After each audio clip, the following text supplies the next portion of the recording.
The leper scholar versus Israel in Isaiah 53, exaltation. The belief that Isaiah 53 describes the Jewish people as the man Israel, that is often attributed to Rashi, is now the prevalent teaching on the subject. Jews for Judaism is one of the most followed on the internet in its analysis of Isaiah 53, being the people Israel. The following is from Jews for Judaism, Isaiah 53, verse by verse. There's been no change to anything. This is directly from their internet site, which they allow you to download. They authorize the use of this material. If you're not authorized, if someone doesn't say share this or download this, take this, in some manner authorizing you to take it, you are not to take information from people's websites. But having this authority to take it, the only thing I have to worry about is slander and perjury, and that is not something I would do.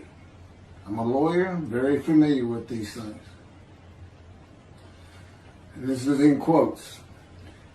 52:13. Behold, my servant shall succeed.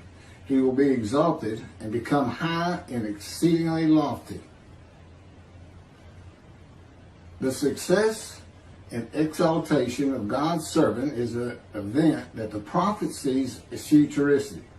This is Jews for Judaism, and that particular verse 12 is different than the one that's used in the Jewish Publication Society's 1985 edition of the translation of Hebrew to English of the Hebrew Bible.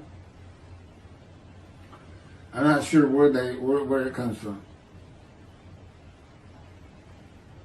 Continuing on with this writing, the immediate context, chapter 52, verses 7 through 12, tells us that this is part of the blessing that Israel will experience at the time of her restoration.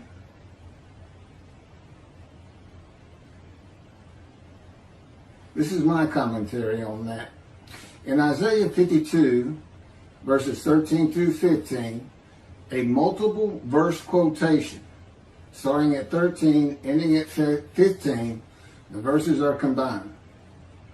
The Lord begins to describe his righteous servant of chapter 53. Isaiah 52, 13 through 15 should have been verses 1 through 3 of chapter 53. My servant to be exalted and become high and exceedingly lofty is now the Gentile man God comes with from Edom, a Christian country, and of the Jewish people none are with him. It is not the exiles. It is the Gentile that becomes my righteous servant in Isaiah chapter 53, verse 11, after passing the test of devotion in Isaiah 53, verse 10, when he makes himself an offering for guilt in a covenant with God.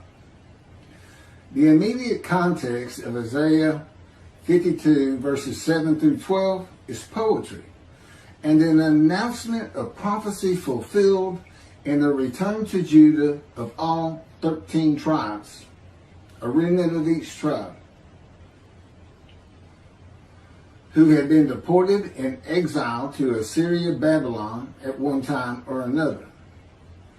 My servant exalted was the Assyrian Babylonian exiles, and the victory, this is from verses 7 through 12, and the victory in sight of all the nations was the second temple.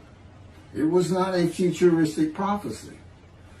The return included God's forgiveness of all of the sins and inequities of the Assyrian Babylon exiles. Jeremiah's time to come of the new covenant with sin forgiveness in the day of the Lord is for the Roman dispersal, the diaspora, which means outside of the promised land, outside of Israel. and is futuristic. The translation of Art Scroll and Shabbat of Isaiah 52 that Rashi comments on does not include the quotations that combine verses 13 through 15. The translation used by Jews for Judaism for its commentary also does not have the quotations. They are the only verse quotations of Isaiah 52 and a demarcation of the verses of the fulfillment of prophecy by the return of the remnant of the 13 tribes from exile. They are the beginning, verses 13 through 15, of the description of God's righteous servant of Isaiah 53 and have nothing to do with the exiles. Prophecy fulfilled. That's what chapter 52 is, and it ends in verse 12. God's servant has nothing to do with the exiles. God's servant. That's what he always calls him. My servant, my servant. And after chapter 53, he doesn't start calling him my righteous servant. That hasn't changed. After Isaiah 53, it's the only time he ever uses the term. God's righteous servant is a Gentile in the beginning. The translation of the Jewish Publication Society has the quotations. This is their rendition. Indeed, my servant shall prosper, be exalted, and raised to great heights. Verse 14, just as the many were appalled at him, so marred was his appearance, unlike that of man, his form beyond human semblance.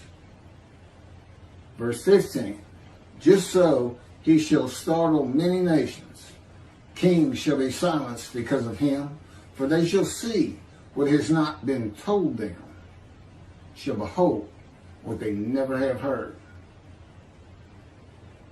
My servant is now the Gentile and not the exiles who becomes my righteous servant in Isaiah 53:11 after passing the test of the devotion in Isaiah 53:10 when he makes himself an offering for guilt in a covenant with God.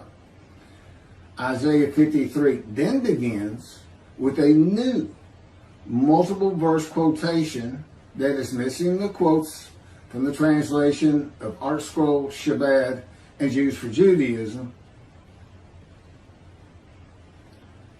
But again, they are included in the translation of the Jewish Publication Society.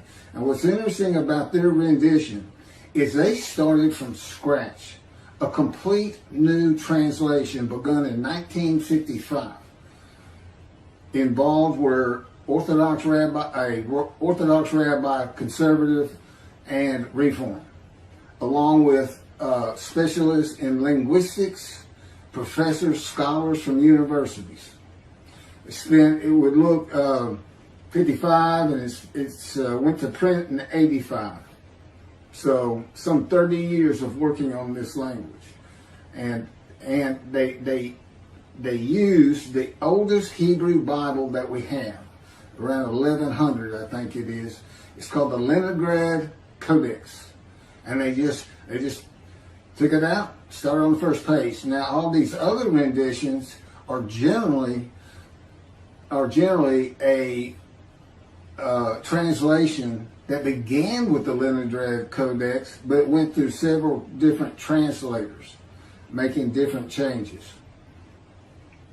And of course, when this was done, Hebrew had been adopted by the state of Israel, I would suppose in 1948 when Israel was created after the Holocaust.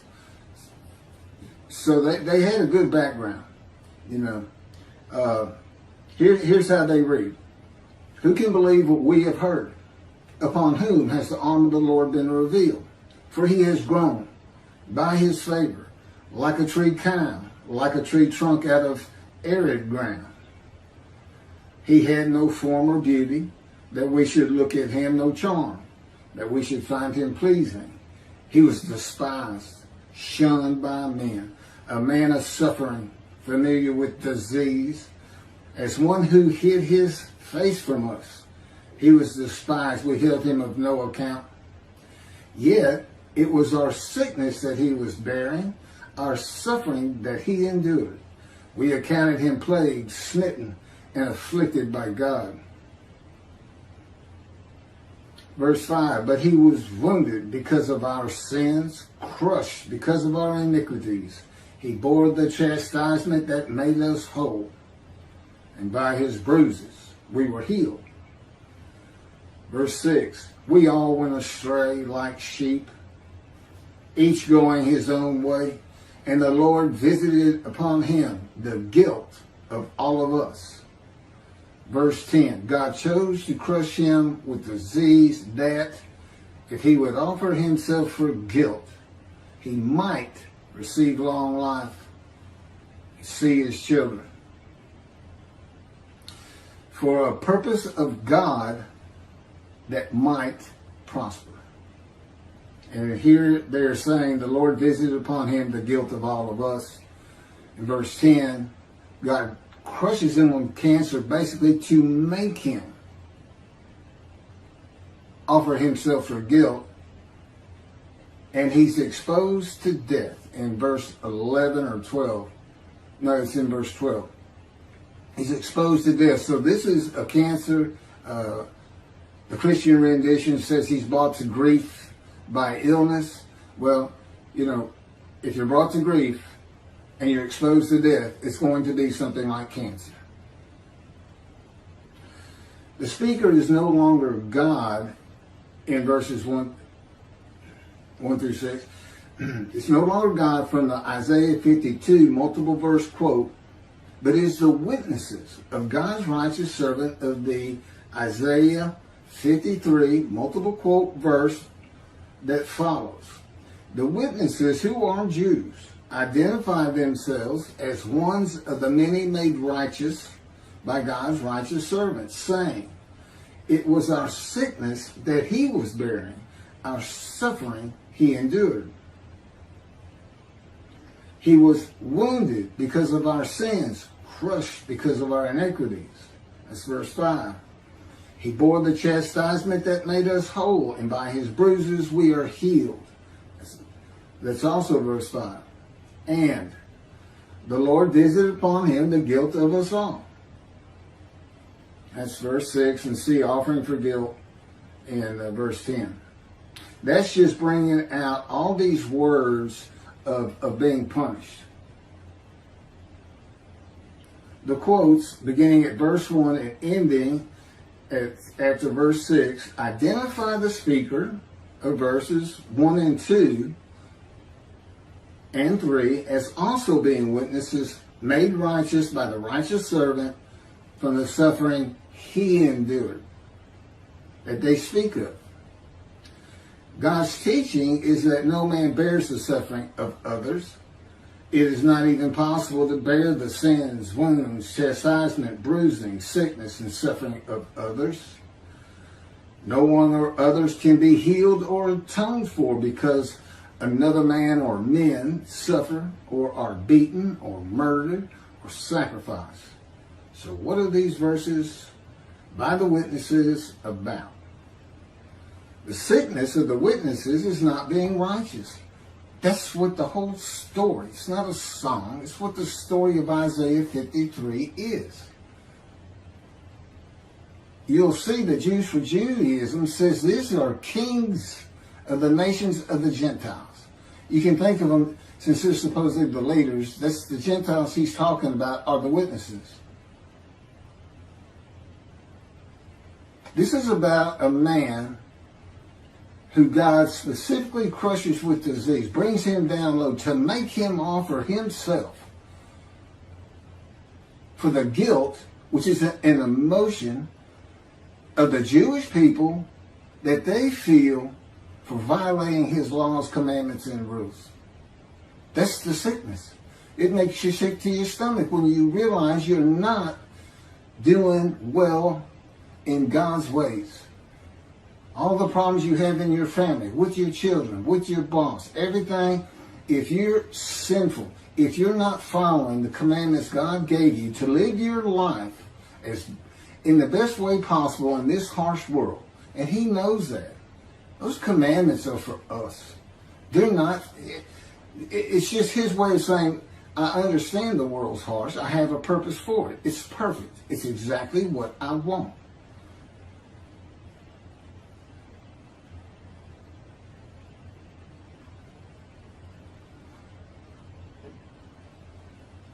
So it's God's righteous servant. It's the servant, the Gentile, who suffers by this chastisement, punishment, bruising, crushing, maltreatment, laid on him by the words and power of God. It's not the world that does this. It's not man. It wasn't the Romans.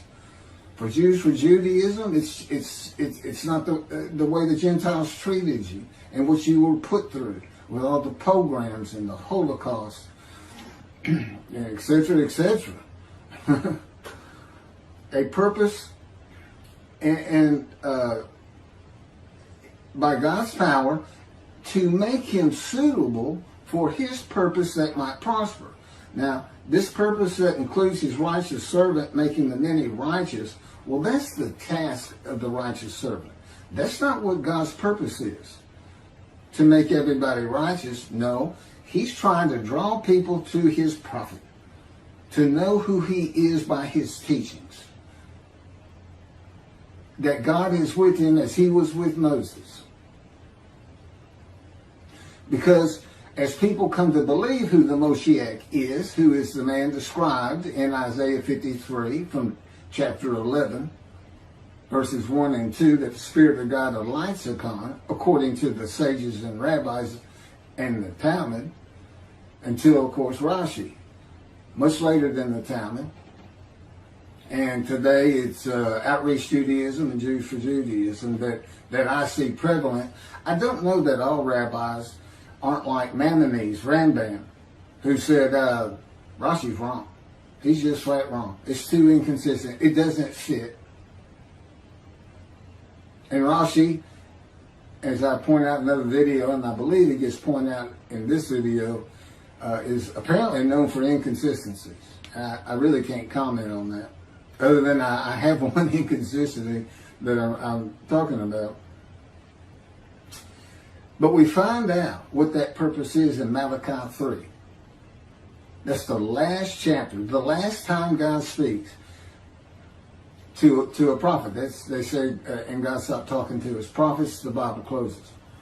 And that's Malachi 3, and that's the day of his prophetic announcement of a day of the Lord.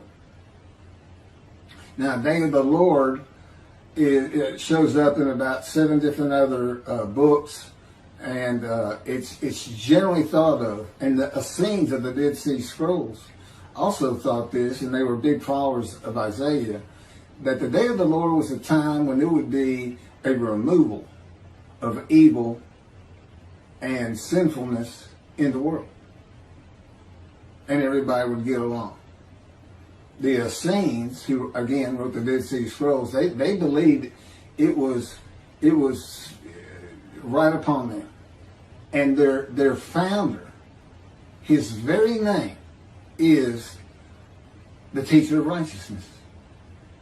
That's Isaiah 53. That's what they say about Jesus. He's the teacher of righteousness. Makes the many righteous by his knowledge, not by his death. That's not what 53 says. But in Malachi 3, God again addresses the day of the Lord. They're all kind of different. There's some renditions or some chapters that the day of the Lord is only as to Christianity, Adam and Asa, or it's against the nations, or it's against the nations, all Gentiles, and Israel. It just differs, but Malachi 3 gives us a complete new outlook, and it's God's final words on the subject. Again, the writings in antiquity were oftentimes just for those people. They look like prophecy, but they can't happen in the real world. If it can't happen in the real world, it's not prophecy. God has another purpose. It can be anything from uplifting those people in a harsh time who couldn't read, a society of ignorance, people basing their entire life and relationship with other people just on emotion. And you know how bad that can be if you act just on emotion without thinking. So, and for religious purposes, just creating religion and even knowing what the Gentiles were going to do with Christianity, God knows all things from beginning to end, causing some controversy, making it interesting for God. And of course, there is prophecy that can happen in the real world. And that's what the day of the Lord's about. In the day of the Lord, and we know it's here, and I'll get to that in a moment. We know it's here. It's very simple. I've heard Jews for Judaism, Michael Skoback, say it's when we all stop sinning. God will come back. Or I guess he means as many as we can get that are possible. That's not in the scripture. There's nothing in the scripture that says when all of the Jewish people together as the man Israel, and they're supposed to be all together. That whole concept came at when they all gathered at Horeb and God made the covenant with them. That was 100% of the Jewish people, and they had to agree to a man to accept the teachings God gives Moses, and then to them, 100%, and you do exactly what he says. And of course, there's a lot of vagueness in a lot of his commandments. And an oral tradition started, like it says, you will celebrate Shabbat. Well, how? Those kind of things. And an oral tradition occurred. And then finally, it was decided we got to write all these down. There's everybody out there, all rabbis, anybody that knows stories, write them down. And that's what created the Talmud. God knew that's exactly what would happen by leaving his commandments and laws and rules and teachings so vague in many places. And he knew that they were going to associate Adam with Esau, and Esau is the brother of Jacob, who God renamed Israel. Eternal antagonists, almost enemies. And that's how this whole thing developed, that Adam was considered Rome, then Christian Rome. Rome fell, and today it's Christianity, a reference to Adam Esau.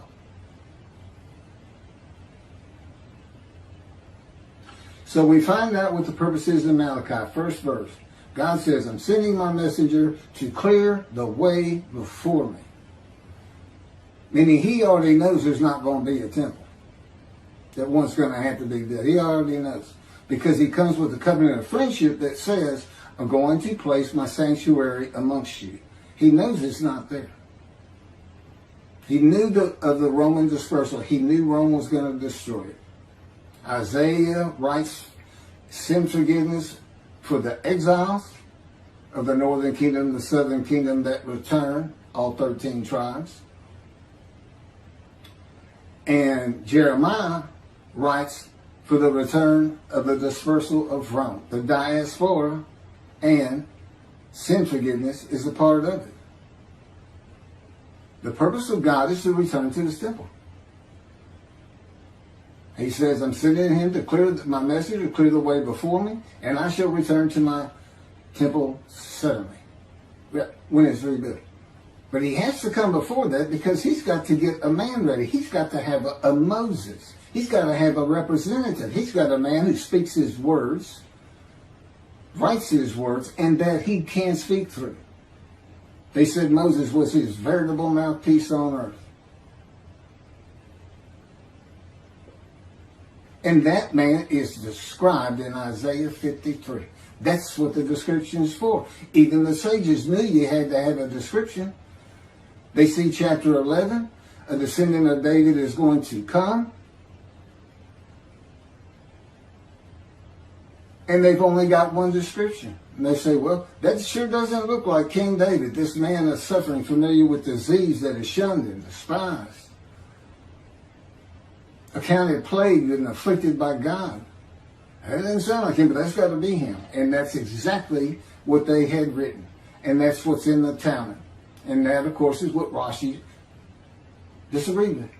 He said, no, I don't know that he's reasoning behind it or anything. I haven't studied Rashi that much. I know he's a great scholar, dearly beloved, and thought of very highly. I've read everything he has on his commentary on 53 and several other chapters, like Malachi. But see, then I see that you can't just go with everything somebody says in antiquity, no matter how smart they are, because they only had so much knowledge. We're of the age of enlightenment, reason, knowledge, medicine, science, information, and now the internet. That's not so in antiquity. For instance, verse 1 concludes with, the angel of the covenant that you desire is already on the way. And that always perplexed me, but I finally, when God was having me type Isaiah 53 in the day of the Lord, I had 2 books that he dictated to me, unpublished. For some reason, Jewish publishers are shying away from it. Matter of fact, everybody's been shying away from it. But that's where God wrote in, shunned and despised. Accounted plague. It's like, we pray for Moshiach, but when he shows up, they shun him and despise him. And yes, they do. Yes, they do. That part's taken care of. A lot of it's taken care of. Well, we'll get to that. So that's his purpose. Let's go to Jeremiah. See, a time is coming. He says it 3 times. One, see, a time is coming, and then there's several verses that follow, all the way to 31. See, a time is coming again. And then it skips some verses, and then the last verse is, see, a time is coming. Okay, here's basically what it says. See, a time is coming, the Jewish people return. Why? Because the land blooms again. From desolation and ruins. See chapter 61. Desolation and ruin. Well, Mark Twain went there in the late 1800s and said it's nothing but desolation. Nothing standing. Well, after 1948, if you go look at Israel today, it blooms again. That's how I sum up that whole paragraph. There's a lot of different, great scripture in it. Great verses. Now, the last verse, it says, see, the time is coming. Jerusalem shall be rebuilt. From here to there and there and here. Biblical markers.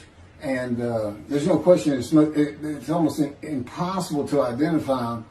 But you can get enough to know that Jerusalem today is far, far larger and greater than Jerusalem of antiquity. It's a great metropolitan area now.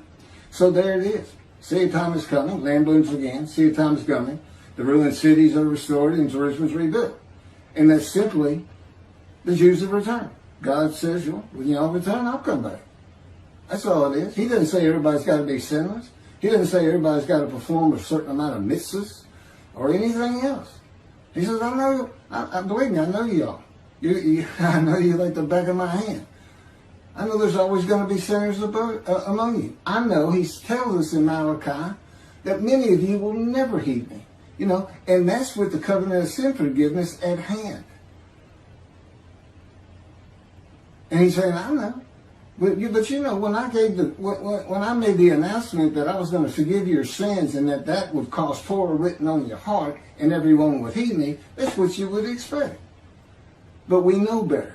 The reality is no. And that's why he makes a scroll of remembrance for this day of the Lord. It's to put in there those who heed, revere, and esteem his name. The word he's not in Malachi, but esteeming his and revering his name includes heeding. How is Torah written on your heart? A metaphor? Okay, now moving into the verses of chapter 53 of Jews for Judaism that I want to address. They are verses 4, 5, and 10. This is the commentary for Jews for Judaism, in quotes.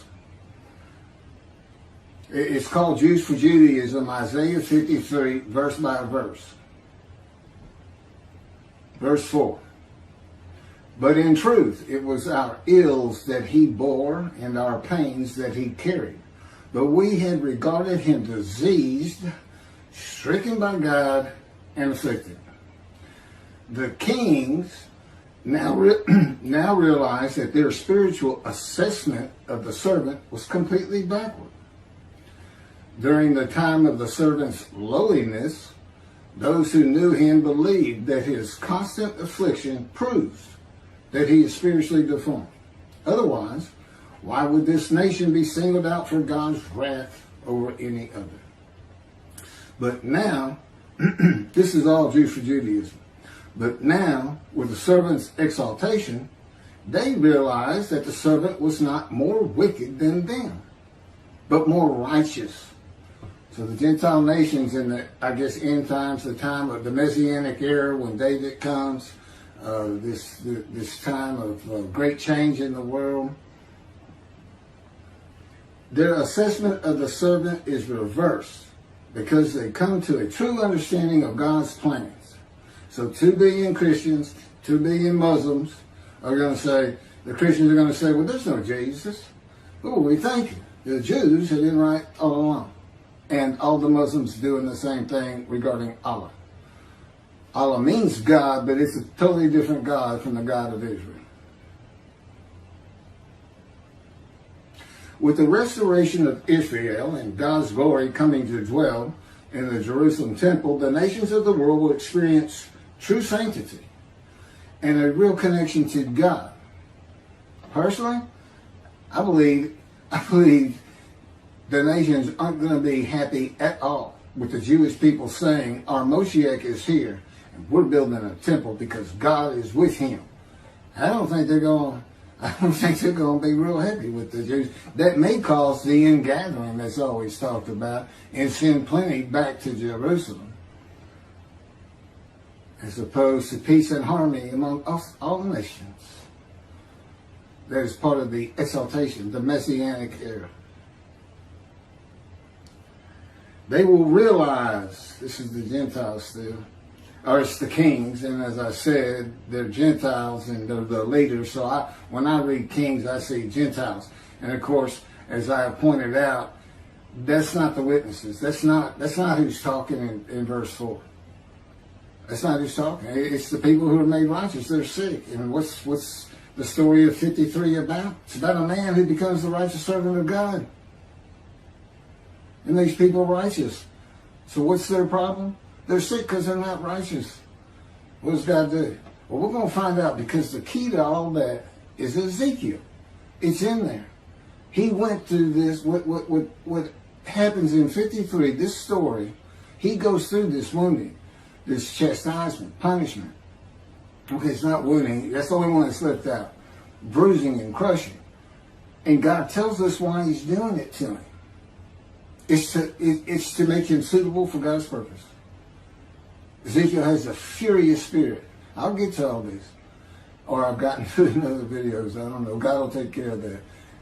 I don't have to worry about it. It'll all come out as it's supposed to. They will realize that many of their activities were actively preventing God's presence from being manifest in this world, even though they had considered many of these activities to be righteous and godly. So it's the Gentiles preventing God from coming. Really? Does anybody think they can keep God from coming? He made it clear in Jeremiah. When y'all return, when you fix my land back up, when you build me my house, I'll be there. And I'll come with the covenant of friendship. And I'm going to forgive all your sins. What is this everybody needs to be sinless? If everybody is practicing Judaism, going to Yom Kippur, and they're in right standing with God, why do they have to be sinless? The covenant, the new covenant says, I forgive your sins. That's what the covenant is. It's an addition to the first covenant with the Israelites. And there's an amendment to that in Malachi 3. The addition of sin forgiveness and the addition and the inclusion of an amendment with the affirmation by God of, you shall be my people and I shall be your God. Well, I mean, as long as you're mindful of the laws I gave Moses at order. That's the first covenant. It's only new because it's being changed up a little bit. That's it. It's not new. God has always been the God of the Jewish people. It never ended, and he's starting it over with the new covenant. That's not what it is. But anyway, he comes back with sin forgiveness. That's not an issue. You return, I'll come back. I'll bring covenant friendship, and I'm going to, what ends up happening is all the remaining prophecies of the Hebrew Bible are fulfilled. And they're fulfilled with one man, God's righteous servant.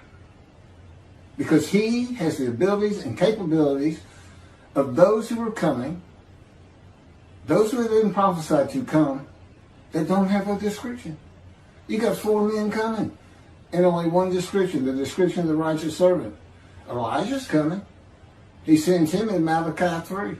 That's Elijah. He shows up in verse 23. But he's the messenger. He's the man who has to recounsel son to the father, father to the son. Today, that's family members one to the other. And how does he do it? Well, the verse before that is, be mindful of the teachings I gave Moses, of all my laws and rules for Israel.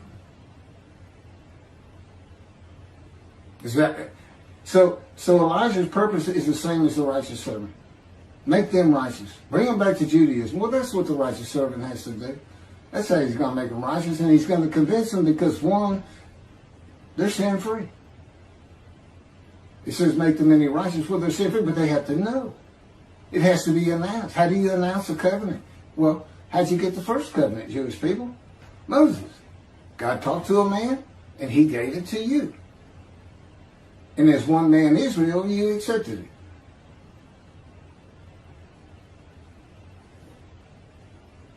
The Gentiles have not prevented God from doing anything. Neither have the Jews. They do what he wants when he wants. In order for God's presence to be revealed in this world, there needs to be obedience. This is Jews for Judaism still. There needs to be obedience and humility toward God. This obedience does not have to be perfect, because God doesn't demand from his creations that which they cannot deliver, but it needs to be accepting of God's sovereignty to the degree that humans are capable. Since all of mankind benefits from God's presence being manifested in this world, it would be appropriate that all of mankind participate in the work of preparing a resting place for God's presence. The way that this sanctuary for God would be prepared would necessitate that mankind purify its collective heart. Well, wouldn't that be interesting? Does Moshiach have to do that? How does he get mankind to purify its collective heart? In order to build this dwelling place for God, mankind would need to strive to achieve humility toward God and to accept God's sovereignty. So the entirety of humanity, from the Chinese to the Russians to the Australians, every single human being, although not perfectly, have to strive to achieve humility toward God. Good luck, Moshiach. That's what I would tell you. And I'm him. So, yeah. I'm the man about Isaiah 53, and this is the 16th video by now. And if it's the first time you've watched it, you need to go back and listen to the others.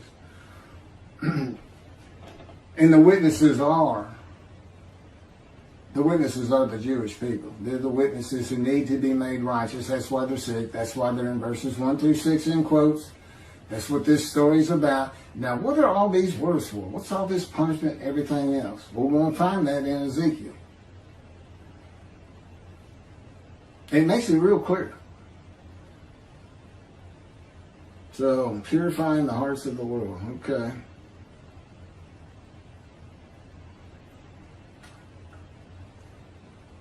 To purify the collective heart of his servant Israel, and his servant will then, this task is placed on the Jewish people. Instead of purifying the collective heart of all mankind, God chose to purify the collective heart of his servant Israel, and his servant will then shine the truth toward the rest of mankind. Good luck with that. Okay, I have had that a little bit off, but these are his words. The nations will walk by that light and partake of the goodness of God. Isaiah chapter 60, verse 3. And the way that God chose to purify the heart of his servant is through suffering. Isaiah 48, verse 10. With the exaltation of the servant, the nations will realize that it was through the servant that God was accomplishing his purpose in the world for the benefit of all mankind. The suffering that the servant bore should have been borne by all mankind. And as though the rest of mankind never suffered. Okay, the Jewish people have been through more heinous, cruel acts of violence and murder and being shunned and despised and thought of and accounted as afflicted by God. But you're not alone in this world of harshness, Mr. Michael Skoback, Jews for Jews. You're not alone in this. There's been many a nation that no longer exists today. If anything, you've been the lucky one. You've been the one God made sure stayed here. There's another way to look at it, isn't there? The nation should have carried the brunt of the suffering, not us, as he would say, but it was their weaknesses that was more directly standing in the way of God's purpose for the world. So again, it's the Gentile sinning that has kept God from coming back to the Jewish people and placing a sanctuary amongst them. That's what did it. Well, let's just pass the blame while we're at it too, Mr. Skoback. Let's pass the blame.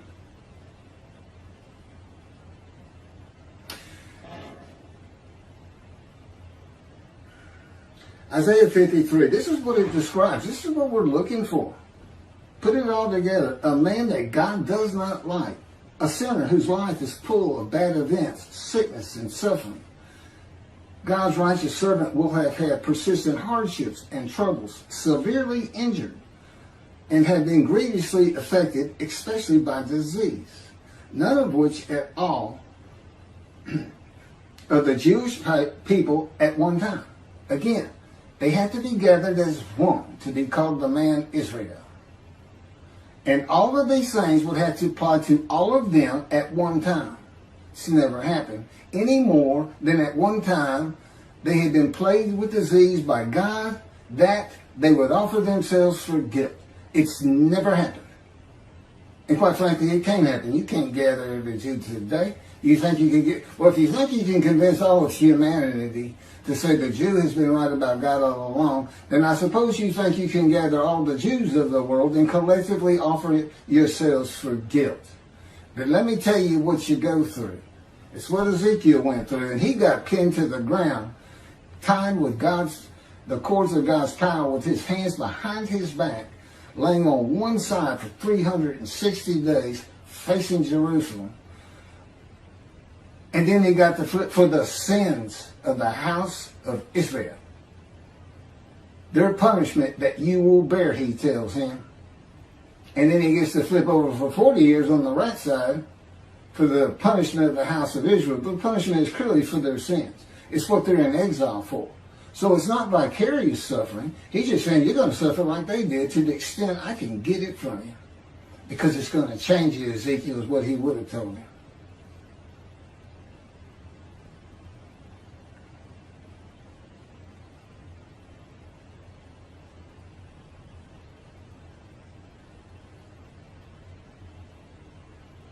I'm trying to rush through so I can get through all this.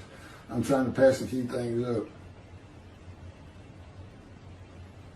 Who are these kings? King is the title given to a male monarch. This is my commentary to what I just read. And I've already included some of it, so it'll go pretty quick.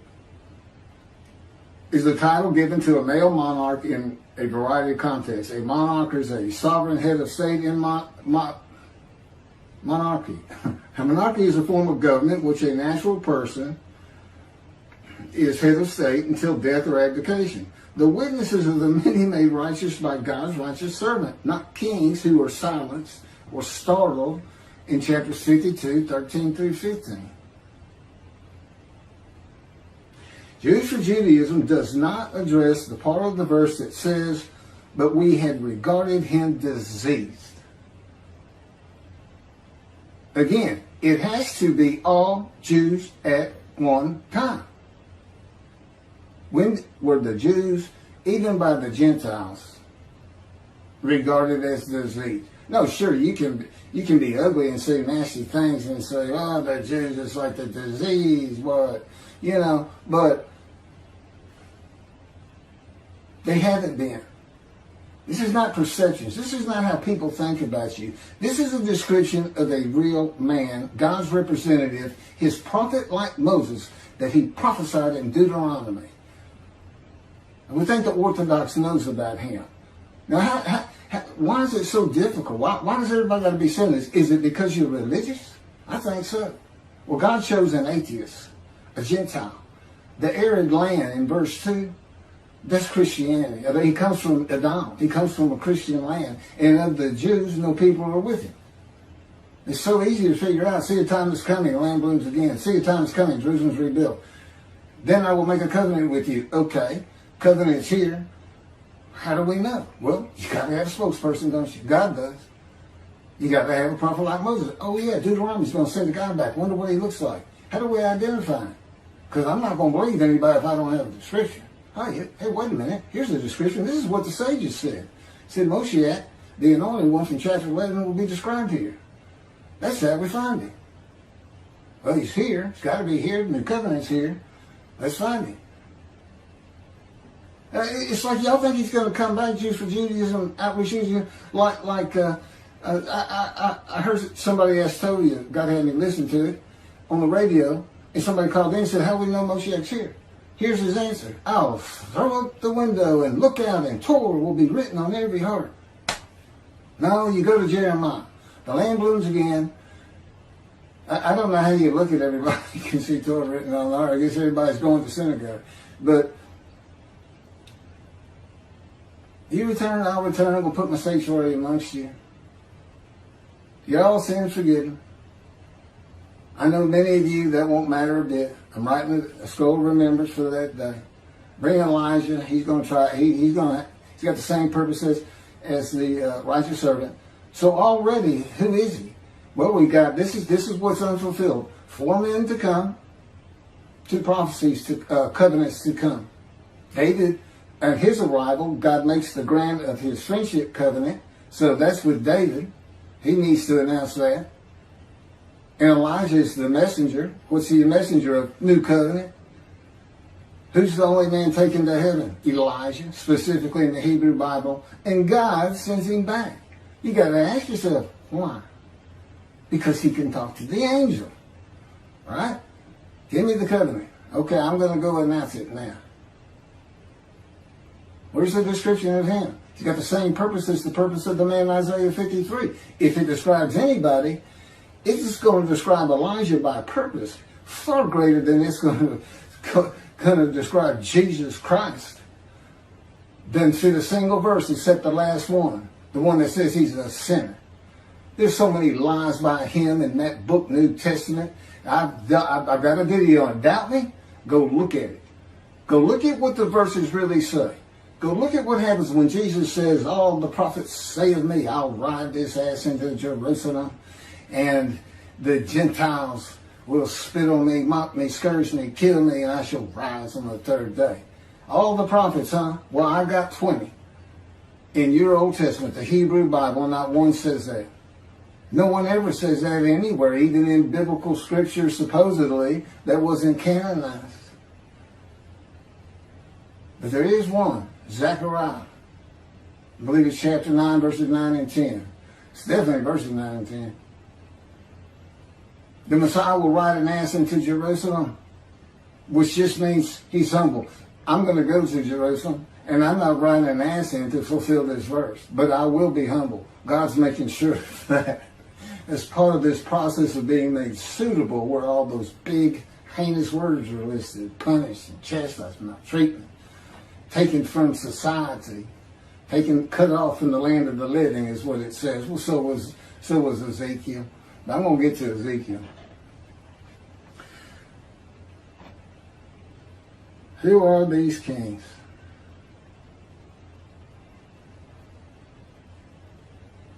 Okay, I've covered just about everything I need to cover.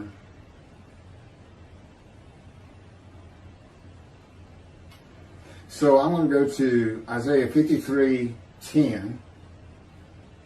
And that's the one verse. I mean, there's still something to be fulfilled. I mean, you still have to, I'm covering all the descriptive things. That's what the book of my life is about. It's called The Life of the Righteous Servant. God, of Isaiah 53. God dictated it to me. He's been with me from the womb. Unlike Jeremiah, who God was with from the womb, he became a godly priestly man. And that's what you would expect, devoted to God. He came to me for a totally different reason. To make my life one of suffering, familiar with disease, to fit every verse of Isaiah 53. And he's very thorough.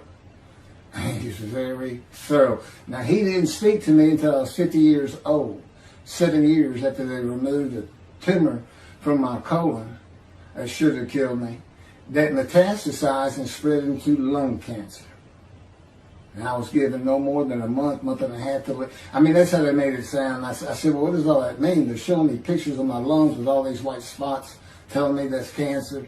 And this is post-chemo for colon cancer, which never returned. And they said, it's too advanced to treat. I said, what's all that mean? And they said, you're going to die and you're going to die soon. I mean, with that kind of stage 4 diagnosis, rarely does anybody make a year. And I never saw a doctor again from that day. And I haven't to this day. And that day was when the planes hit New York 20 years ago. Now, that's my proof that I offered myself for guilt. I'm supposed to be dead 20 years. I've been exposed to death 4 times. I've been shot through the abdomen. Just about had my right leg removed after impaling it on a Coke bottle when I was 10 or 12. I mean, and I've got some 15 surgical scars just from accident. It seemed like every 2 years I was getting stitched up somewhere for something. And God orchestrated the vast majority of it. And he showed me that by his words and in vision. We've gone back to some of these events and he said, see what happened? I said, didn't that make you feel bad? You've been with me from the womb and everything? He said, Keith, I'm God. Things don't bother me unless I let them bother me. Like Christians. I just put him, because he is a being in existence with emotions. That's his image in us. We are beings in existence with emotions. But God's emotions, he's been around forever. Billions upon billions and billions of years. You know, as you get older, you'll find, young people, you'll find that your emotions aren't near as volatile. You tend to think yourself, you're way out of things so you don't get banged up and this and that. You slowly, they don't affect you as much. That's why he loves the world and the story he created with the Jewish people. All the conflict. And then when he makes a heaven just for the Jews, they're the only people that are going there, not Christians, not Muslims. There's no 70 virgins in heaven. I've seen it. I've been there in visions so many times. I've been in the temple so many times because God would take me in visions in just about every chapter we study to really make it sink in, to make me understand these things that I'm teaching. This is the teaching of the teacher of righteousness. And when David comes, God has a reckoning with the shepherds. That's the rabbis. And he dismisses them. Well, somebody's got to tell them what that means because apparently they don't know because they never talk about it. They never talk about the day of the Lord. Their Messianic era doesn't have a day of the Lord. They never apparently received the new covenant. Or they say we get the covenant, but who are you getting it from? Oh, Moshe. No, you're getting it from Elijah. Boy, wasn't he given short shift. Here's Rambam. Well, we don't know if Elijah, he comes before David or after what.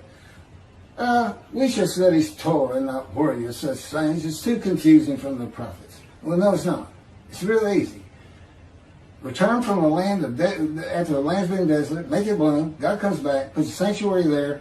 That prevents you from ever being dispersed, defeated, dispersed again. That's what the seed of time is coming. Jerusalem's rebuilt. It ends with, you shall never be overthrown. The defeated, dispersed. I don't remember the exact verse. That's what it says. But now what happens if you don't build that temple? Which means Elijah couldn't convince anybody. If Elijah's not successful, and it's pointed towards recounseling the sons to the father, bringing the families back to Judaism, or to Judaism. Okay, but what it's really about is he's got to be known. He's got to be recognized. He's got to be held up high. Or he's never going to have the clout, the people behind him to get that temple built, which will probably occur because Israel gets attacked again, like the 6-day war. God says if he's not successful when I come, I'm coming with utter destruction to the land. And he does not mean he's going to do it like Sodom and Gomorrah in his power. He means his creation is going to do it. The Middle East is going to destroy the Jewish people and that land someday. And it's not necessarily, and I don't think it is in the day of the Lord. But it's going to happen if this thing doesn't take off. This is the day of the Lord. Think about that carefully. He has returned to this earth. He has chosen a man. He has described that man. He expects these Jews to listen to him. Although he already knows in Malachi, I know many won't. I know many won't. You have 7 million Israeli Jews. Now that should ring a bell when you read something that says God comes with utter destruction. Would it have been different? He said, when I come, I'm going to raise up armies. It's the same kind of statement. And what happened when he raised up Assyria? When he raised up Babylon? When he raised up Rome? What happened? You think they were expecting it? And did he really raise them up? No. He just looked up and said, well, there's Rome, they're coming. They're going to make it here. That's going to be ugly. There's Greece, yeah, they'll be coming. There's Persia. Maybe I can use them. And he writes it as though he's doing it. Why? To put fear in his people. To try to make them stop sinning, to come to Judaism. That's God's way. And if you don't, I'm going to punish you. He never leaves you. That's made clear. There's one psalm where he says, it doesn't matter if every single one of you, the man Israel, turns their back on me, I'm not leaving you. I'm going to punish you, but I'm not leaving you. But anyway, I don't know. I don't remember which one it was. That's just kind of a summation of it. I remember reading it.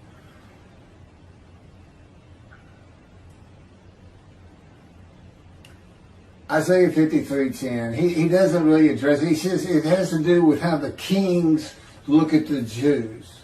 And, it's not addressed how God crushed them with disease, afflicted them with sickness, afflicted them with disease.